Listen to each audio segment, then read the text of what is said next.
Hey guys, Zybak here, and this is going to be the first episode of Gamers Digest. This show will be about World of Warcraft mainly for the time being, since that's the main game I put my time into, but as I start playing other games, I'll be giving news about them as well. Now onto the 4.2 patch notes, and this is one of the most controversial changes they've had in a while. They're going to nerf every old raid, and across the board, everything in every raid. They're nerfing Bastion of the Twilight, Throne of the Four Winds, and Blackwing Descent. I'm not really sure why they're nerfing everything all the way across the board. The content gets easier as the game goes on. People get better gear, people figure out the fights, and everyone generally starts downing the older content as the game progresses. But Blizzard, for some reason, thinks they have to nerf everything across the board and make everything face roll, but I don't think they realize that they're making their player base retarded. I'm not going to go over all the nerfs because that would take an hour and a half, but I'm really disgusted with the way they're doing things right now, and I'm not very pleased with their philosophy on raiding. Now onto a tanking change for Warriors, DKs, and Death Knights. I don't think this is a nerf or buff. They're just trying to get away from Paladins, DKs, and Warriors dodging and put them more into parrying. Luckily, this change doesn't affect Druids since we're an agility-based tank. Now onto some mage changes, and it looks like they fixed Pyroblast to where it does equal damage when you get it on hot streak and when you cast it, so just a bug change there. Then there's the Spellsteal nerf, which means 100% more mana cost for Spellsteal, and this is going to be pretty huge, I feel like, because a mage is really going to have to choose whether he wants to Spellsteal everything off or keep his mana, because a mage without mana is really nothing. Impact is being changed where you can only apply it on 2 targets, and I'll be completely honest, I don't know that much about fire mages, so I'm not going to really talk about this change too much, but it looks like a PvE change. This next change is huge for PvP, and it's a giant nerf to mages. Deep Freeze and Ring of Frost will now share diminishing returns. This is huge, because a Deep Freeze into a Ring of Frost is a mage's most powerful CC, and it's really going to kill that aspect of mages, which, in my opinion, was broken in the first place, because you can't avoid, as a healer, you cannot avoid getting Deep Frozen into Ring of Frost. You just can't. You can't line of sight a Deep Freeze, and you can't predict it. It's just a broken CC chain that needed to get nerfed, and I'm very pleased they're doing this. Below that, you can see 2 changes that got reverted. One change that got reverted was Ring of Frost having a 1.5 second cast time. This was to counter the Ring of Frost, or Deep Freeze into Ring of Frost, but I don't really think this was going to be an effective way to nerf it. I feel like the diminishing return was definitely the right way to go with this. And I really can't say anything about the 6 second cooldown for mages on Spellsteal. That would have been a pretty brutal change, but I think they needed some mechanic in there to make mages have to choose whether they wanted to Spellsteal, whether it was having a high mana cost or having a cooldown. So I really can't say on this issue, but I'm glad they're changing it. Paladins are getting buffed across the board. I feel like that's a needed change. I don't really think Paladins are that strong right now, especially Holy Paladins, so good for them. They needed to get buffed, and they got buffed, so yay. Shadow Priests are also getting a buff, and Sin and Punishment's Vampiric Touch Backlash Fear no longer has diminishing return. Pretty much that means that if a Paladin or a Priest or whoever dispels Vampiric Touch, they get feared for 3 seconds. That used to have a diminishing return, so you get feared for 3 seconds, the next one would be 1.5 seconds, and then you could just dispel Vampiric Touch without having to worry about it until the DR went off. But now with this change, it's going to punish you every time with a 3-second fear. So that's a pretty big buff to Shadow Priest, because dispelling Vampiric Touch is going to be pretty fucking dangerous now, and it already is dangerous. And Shadow Fiend has an assist pet stance. Who cares? And the last changes on the 4.2 patch notes are Tier 11 and Tier 12 sets. They're changing. I'm not really going to get into that. And the big change is Ring of Valor is being added into the arena rotation once again for like the 100th time. They've taken it out, put it back in, taken it out, put it back in. I don't understand why Blizzard doesn't just cut their losses. No one likes Ring of Valor. I don't know one guy that's just like, yeah, man, I love Ring of Valor. I don't know anyone that likes that map. It's buggy. I know they're changing it. I know they're making the elevators, they're not going to be there, and they're going to have actual gates on either side. But that map is just bad. Like, come on, Blizzard, just don't do that. Come on. There's more. Now we're on to the 4.2 update, and there's just a ton of patch notes for this upcoming patch, and they're changing DKs. Hungering Cold now has a 1.5 second cast time. This is huge. This is going to mean it's going to be a lot harder to chain Hungering Cold into other CCs. The 1.5 cast time I feel like it's needed, because I don't really like the idea of having an instant cast AoE that you can just death grip someone into, Hungering Cold, and just fuck the whole team over. They're also pretty much butchering the Glyph of Dark Succor. I'm not sure if that's how you say it, but it really is going to succor after this patch. Pretty much what this did was make your Death Strike heal you 15% of your maximum health every time you did it. Now it's going to heal you 20% after you kill a enemy that yields honor points or experience. AKA, it's going to be shit for PvP. Big nerf to Death Strike healing. I really can't say if this is a just change in my opinion. I don't know. I really can't say. I feel like the Hungering Cold one is, but this one, I'm not sure. I mean, DK's healing himself is really fucking annoying, but I'm not sure if this is the right way to go about it. Now onto the Druid changes, and what they're doing to Druid tanks is they're going to nerf our damage a bit because it was scaling too fast. We are very high DPS tanks. I'm pretty much fine with that change, but I am so stoked about the natural reaction damage reduction change. They're buffing our natural reaction. It used to be 6 and 12% less damage. Now it's going to be 9 and 18. That's a pretty big buff. It looks like they're trying to make Bear Form a viable defense option for Feral Druids. It really hasn't been that viable. It's been decent, but at high level PvP, people can get through it. They know how to set up bursts and really get through it. But 9 and 18%, that's quite a bit of damage reduction. So I'm pretty stoked about that, and I will probably spec into it to at least try it out when this change goes live.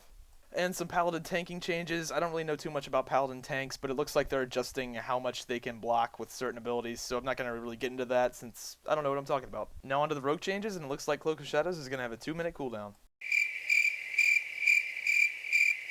This is just one of those changes that makes you want to go, what the fuck? I don't get this at all. I mean, I know rogues survive really well. A really good played rogue doesn't die that often, but I don't think this is necessary at all. A good team can kill a rogue. This is just backs up my opinion on Blizzard balancing the game around low-rated PvP, because I'm sure low-rated people don't know how to kill rogues. I'm pretty sure any high-rated team can kill a rogue, and I feel like the Cloak of Shadows cooldown, while I do think Cloak of Shadows is annoying, I feel like it was fair, because it was a decently long cooldown, and they can only do it once. It doesn't last that long, and I felt like it was fair. I don't think this is fair at all for rogues. I feel like they're just going to get fucked up by casters that actually know how to play their class. Being a Feral Druid, I know how it sucks not having Cloak of Shadows. Now, I realize they're not taking Cloak of Shadows out of the game for rogues, but holy shit, they're going to get fucked up when they don't have Cloak of Shadows up for that long. I just remember watching in Season 8 on BlizzCon when Hydra's playing RMP against Wizard Cleave, how Calamist would literally have to run around a pillar the entire game unless he had Cloak of Shadows up. And when he had Cloak of Shadows up, then they would go in and try to do some damage. But other than that, he just had the line of sight. So I really sympathize with rogues right now, because I know how much it sucks not having Cloak of Shadows. It gets even better. Combat Readiness and Cloak of Shadows share a cooldown. What? I don't get this at all. Like, yes, rogues are hard to kill. They don't need this many nerfs. I just don't. Oh man, this is just unbelievable. Rogues are going to get so fucked up next patch. If this goes live, I will be really disappointed in Blizzard. I am very disappointed they would even consider this, because man, rogues. Man, I feel your pain. This is going to suck ass. But thank God Cloak of Shadows is no longer on GCD. Oh man, dude, you guys have been fucked if that wasn't the case. Jeez.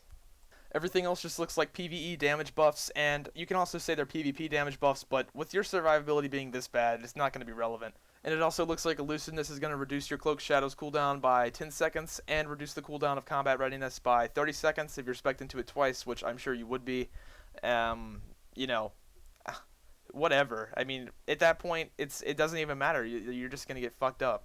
Now let's move on to some happy news, and there's going to be some new pet achievements, and I'm pretty stoked about this since I'm an achievement nerd. The first new pet is Nut the Squirrel, and you'll be able to get him after you get 100 pets and get the Petting Zoo achievement. Up next is the Brilliant Cleary, and you'll be able to get this after you get the Menagerie achievement at 125 pets. And finally, if you manage to get 150 pets, you'll get the Littlest Pet Shop achievement and get the Celestial Dragon. Now on to a more fucked up story I found on the internet, and apparently the Chinese government is using their prisoners to farm WoW gold and make the government money. So what's going on in these prison camps is they're making all the prisoners do physical labor in the day, and then at night they're forced to play WoW and grind gold. And the prison is selling the gold and making money off of it. And these guys are playing WoW for like 12-hour shifts, just grinding gold, then going and doing physical labor.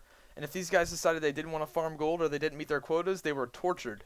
Here's a quote from one of the inmates in the prison. "If I couldn't complete my work quota, they would punish me physically. They would make me stand with my hands raised in the air, and after I returned to my dormitory, they would beat me with plastic pipes.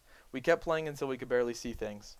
This particular inmate was arrested for petitioning the government, and that's one thing, especially in the United States, that we take for granted.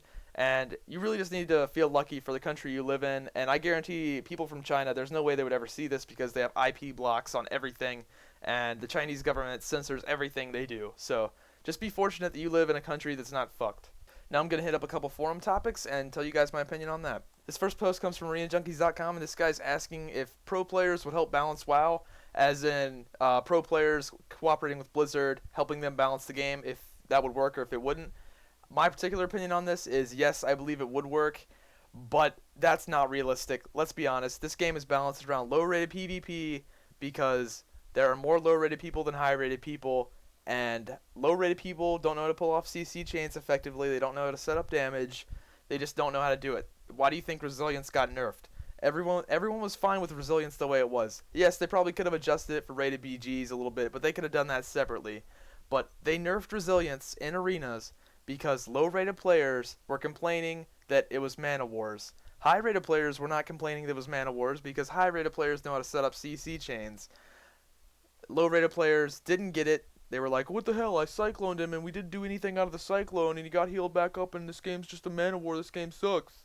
And guess what? They nerfed resilience, so now you cyclone someone, you kill someone because the burst in this game is fucking ridiculous. I voted in this particular poll and it looks like most people agree with me. I could see how some people do disagree because I could see how egos could clash and how people could be biased and how the game could just turn into a total shitstorm popularity contest very easily, but I think if it was monitored well, then it would help. A poster by the name of Dizzybone hit the nail right on the head. He said StarCraft 2 is built around PvP, while WoW is built around PvE and has PvP in it. Now I'm going to switch gears completely to PvE and hit up the WoW forums. This particular poster is wanting 3 levels of raid difficulty: normal, heroic, and easy. Now, I am totally against this. If the content gets easier as the game goes on. I've already talked about this, but the content gets easier as the game goes on. You get better gear, it's easier, you have a higher handicap, you do more damage, you take less damage. Everything is easier. I don't understand why you'd want a casual mode. If I was playing this game and I was playing on fucking casual mode, that would piss me off. If you're playing a video game, there's supposed to be a challenge. What's the point of going into a video game and totally destroying everything? It's just stupid. It's just like playing a video game with cheat codes before you even beat it. Like, it's not even rewarding. I'm sure a lot of you guys have done that. You've used cheat codes on a game, you beat it, and you don't feel like you've done anything, and you just wasted your money. Now onto the interview section of the video, and every week I'm going to try to snag an interview with a top player. This week I managed to snag Athlete on the server Illidan in the guild Blood Legion. Athletes managed to get Merciless Gladiator, Season 3 Gladiator, Season 4 Gladiator, Deadly Gladiator, Furious Gladiator, Relentless Gladiator, and Wrathful Gladiator all in one character. The only reason he didn't get Gladiator in Season 1 is because he didn't play. He's been playing the game off and on since January of 05, and he has 346 days played on his Paladin. He says his secret to success is enjoying the game and playing with people you like. While Athlete's gotten rank 1 with mini comps and mini brackets, he's most notable for his 2-3-4-5, which is Warrior, Mage, Elemental Shaman, Disc Priest, Holy Paladin, where he's gotten rank 1 every season except for seasons 3 and 4 where they got fucked over by win traders. Athlete doesn't use many add-ons. In fact, he only uses 2, and those are X-Pearl and Interrupt Bar. As for hardware, he uses the Razer Lacasis mouse, the Logitech G19 keyboard, and the Razer Kakarius headset. I asked Athlete if he could have any one ability in the game, what would it be? His answer was Sacred Shield. He said Paladin's weak point was preemptive heals, and they don't have anything to help their team out when they're CC'd or silenced. Then I asked him what he thought of rated BGs and if they had esport potential. He said he loves rated BGs and is an avid participant. He loves objective-based PvP and has over 240,000 honorable kills on his Paladin and 20,000 on 2 other characters. He says it has more depth than deathmatch style PvP, but it doesn't have any esport potential because there's too many imbalances on maps and some mechanics need to be smoothed out. Then I asked him what he thought about the balance of PvP at the moment. He said Resto Shamans are dumb, mages have too much control versus paladins, he doesn't like Smoke Bomb, and he thinks that there's too many interrupts in the game. My final question for Athlete is if he played any other games. He said he's currently learning how to play StarCraft 2 and is looking forward to the release of Star Wars The Old Republic and Diablo 3. I'm going to start this video series off with a bang, and I'm going to give away a prize every single week. This week's prize is a Razer Naga Epic. All you have to do is thumbs up, favorite, and comment on this video, and I will send a PM to the winner right before next week's episode comes out. And also, let me know if you guys like this idea of this new show I'm going to be doing. If you guys don't, then I definitely won't do it. But if you do, please let me know with either thumbs up or favorites, because I do put a lot of time into this, and I'm going to try to get this video series popular if you guys like it. But if you don't like it, let me know too, because I don't want to give you guys something you don't like. And that'll pretty much sum up this video. Hope you guys liked it, and good luck in the contest.